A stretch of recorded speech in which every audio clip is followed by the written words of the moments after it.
My boyfriend is a certified psychopath. He bought the company that makes my period tracker app just to know when I'm ovulating. And honestly, it's the hottest thing he's ever done. He installed thermal imaging sensors in the hallway. He knows when I wake up, when I sleep, and probably how many times I blink. He thinks he's playing 4D chess, moving in the shadows. But I've known since day one. Why haven't I dumped his controlling ass? Well, I'm not exactly a poster child for mental stability either. Every time I see that little red light on the hidden camera blink, I get a thrill that shoots straight to my core. The idea that his eyes are always on me, it gets me hotter than anything else. Seriously, finding a living, breathing possessive freak in the wilds of New York City is like winning the toxic lottery.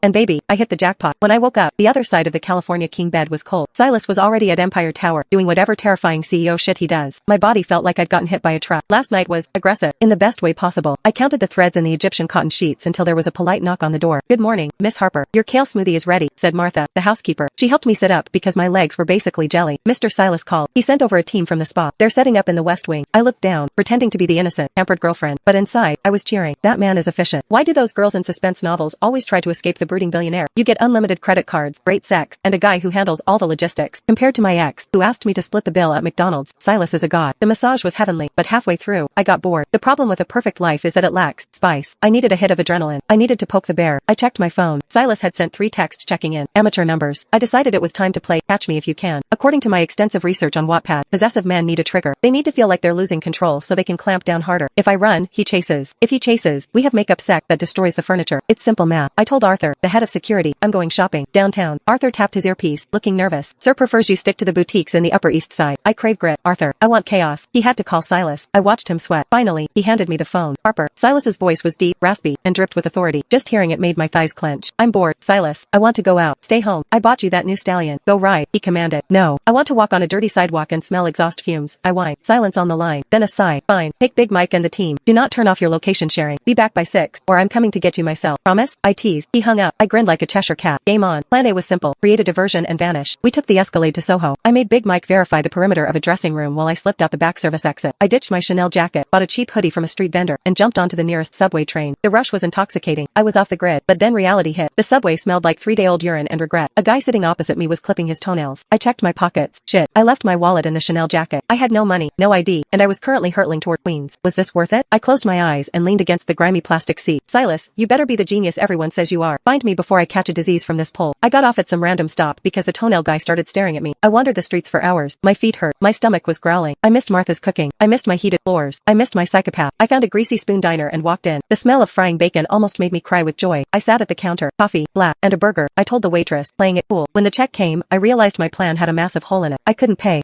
Miss? The waitress, whose name tag said Brenda and looked like she took zero shit, tapped the counter. Card decline. Actually, you didn't even give me a card. Click the link in my bio to get the full story for free.